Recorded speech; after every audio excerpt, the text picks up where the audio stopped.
Abena Osei-Asare, Sam George, and the Public Accounts Committee, they are in the news again. Private businesses are about making profits, and those profits they paid to you over 8 years at the finance ministry as corporate taxes. Under a responsible government, have done so. Minister, no, honorable, I'm also a member of parliament. Don't do this.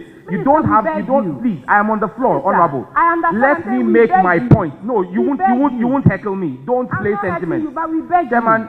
until and unless policy decision is making, honorable, you need to rein in the honorable member. She's being unruly. No. You are being unruly, please. This is unbecoming of a member of parliament. Please, stop doing this. Listen, you don't have the floor. No, I have the floor. No, you have asked me a question. I have the floor. You will let me answer the question. Minister. No, you will let me answer the question. No, you won't do that, Abena. You won't do that today. Let me finish.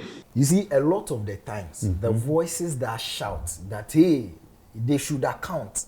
We should have them, come and tell us what they have done with their office and all of that.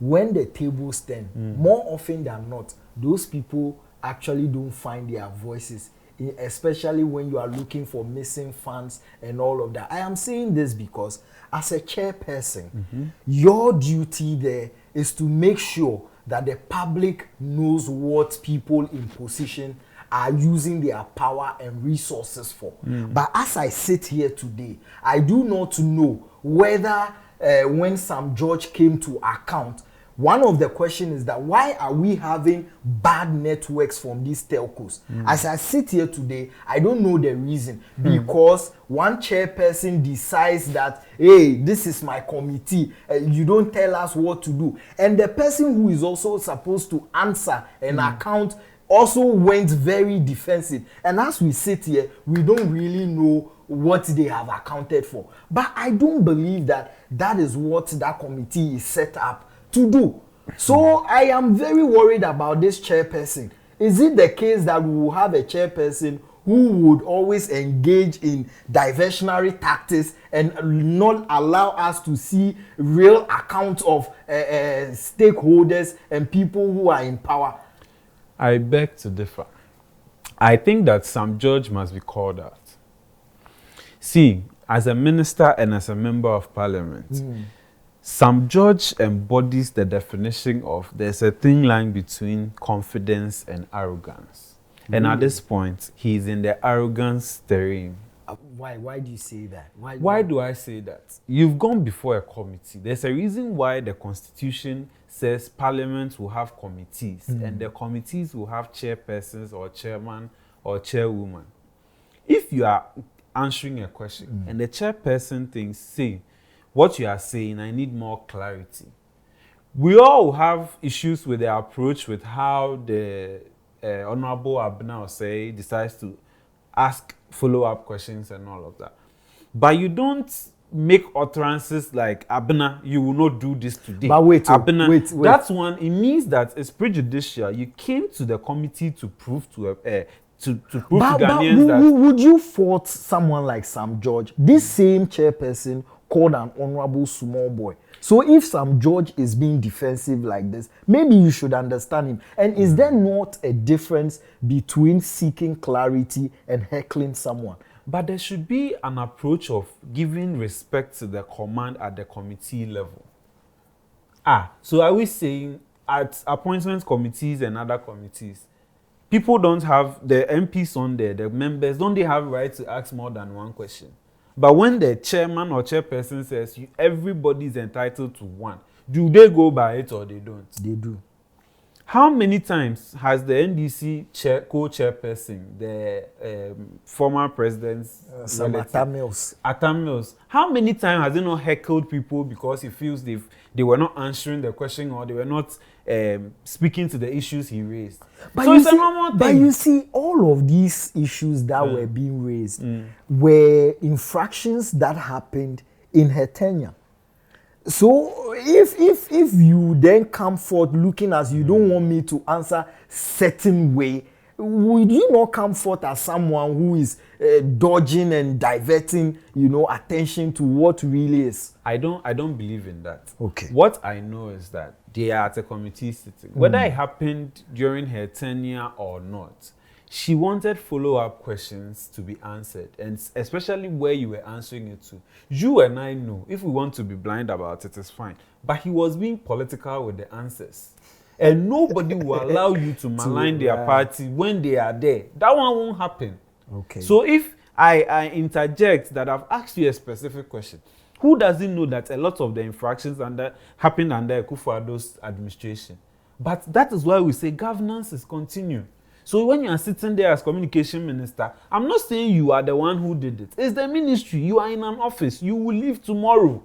Right. So if I'm asking you, I'm not asking you, Sam George. I'm asking you as Minister of Communications. But he's a representation of that ministry. So that is why he has to accord the office. The back stops with him. So but that's why I'm saying that the way he was answering and bantering with the woman, it was almost as if, because when the Edem thing happened, don't forget, he was one of the few people who came out to support Edem with a long write-up on Facebook.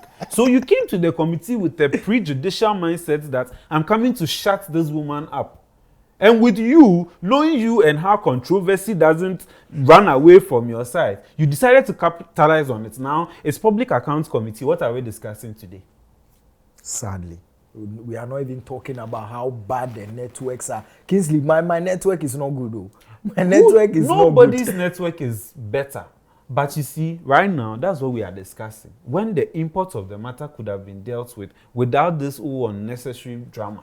Because you decided to do, me too, I'm a member of parliament, Abena, you not do this. That's the arrogance I'm talking about. You see, a lot of the times, people say, and we hear it all the time, that power is temporal. But of course, results is permanent. And that is why I am particular about this Public Accounts Committee.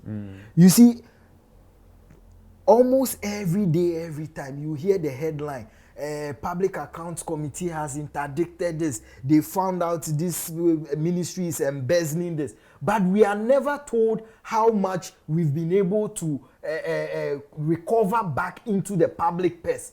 And for me, we can't have a committee that sits and then rather drains the public purse. Because I say drain the public purse because if I am an ordinary Ghanaian, and the only time I will see the importance of Public Account Committee is when this committee have told me that we've been able to retrieve this amount of money from these people, and this is what the money is being used for. As an ordinary citizen, that affects me directly. So I will be interested in this Public Account Committee. But the case where we are not getting all of these things, what we are only getting is that, hey, you are a small boy, this is our committee, don't heckle us. Then for me, it's a bad venture. Let's not invest into it. And you know, in all this exercise about the Public Accounts Committee, right, I've come to the conclusion that maturity in Ghanaian politics and understanding the Ghanaian political terrain is knowing that the problem is not the politician, but the civil servant or the public servant. Chai, this table you are shaking. Charlie, this table. Politicians will come and go, we understand. Right. But a lot of these infractions are people who are still there till today. The procurement head, the finance head, the whatever head. And they are still there. Some of these people, they even transfer them to other ministries. Because they are in the civil servant thing. If you are not here, you have to move you somewhere. Because apparently, taking them out sometimes is as difficult as getting them in. So you are there. They are asking you, why did you make payments without supporting document? Then you are watching their faces. Hey, Charlie, hey, Ghana. Waiting we don't see for this country. It's two things. It's either the politicians are forcing them to do the wrong things, or they are themselves doing the wrong things so they benefit later. Because I will never understand how basic finance rule is that I bought this 10 cedis. Why is it that in our small companies, when you buy something, your finance manager will insist that you bring a receipt. Then you attach it. So that when auditors come and say, oh, of our Uber 10 cedis, 10 cedis, transport, 10 cedis, this is the receipt. But no receipt, and you can pay millions of cedis. And when we are talking about corruption, you talk some. And you see, Kingsley, but I asked the question, how is it that a whole institution, like the police institution, would go into a deal with a ministry without supporting documents. Like police people, you are the epitome of law. You guys uphold the law. So you are dealing with a ministry with no supporting document, and you go ahead. But I don't even blame the police person. It should have stopped with the agency or the ministry's finance director. Okay. It should have ended there with just a letter, a 2-paragraph letter saying, without the documents, we can't honor this. Right. But how did it go through to finance ministry and for finance to also pay without this supporting documents? Charlie, it's crazy. And you see, the crazy part about our constitution and our democracy is that this same person who was a minister of state, which is Honorable Abena Osei-Asare and his administration, during that time paid the money. Yeah. 2 years later, she's sitting there asking people why they paid the money. When you are the one who paid the money. No, but Kingsley, you need to understand.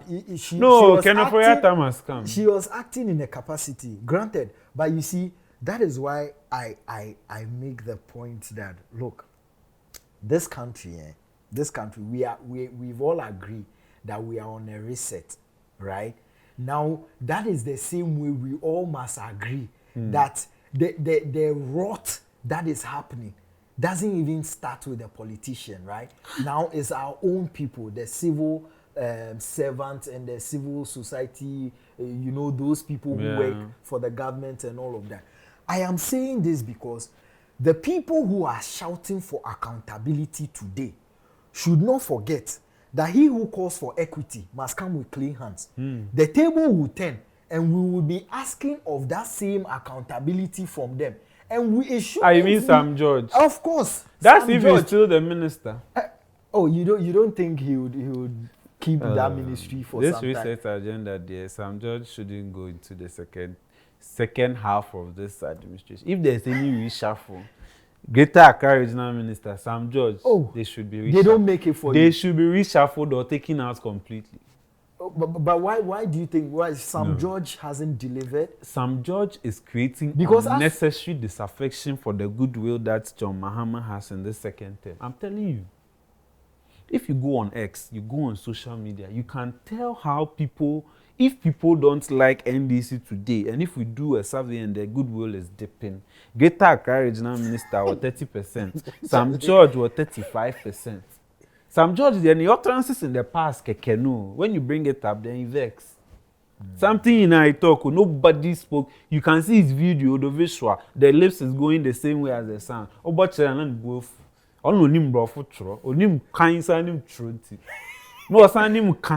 Wow. He go obey your phone from the but you see, it's important that, because look, right now the reset, every Ghanaian they reset to. So we would not sit down for you to come and shout at a chairperson, and when it's time for you to account, you would not have, because this time around the Ghanaian is interested in his country, the welfare of his country, how well the country will do, and that is why I will continuously have problem with the PAC. So PAC, please stop creating those headlines and give us results. That is my ask. And I also believe that they should see how they can change some of these people. The person must not necessarily be a former finance minister. Okay. Right? Okay. Because you superintended over this thing. And you were so there's that issue of conflict of interest. Yeah, so as you're asking 2024 things, 2023 things, fair. That's the ministry paid without supporting document. That somebody paid something that was not supposed to, like unfair.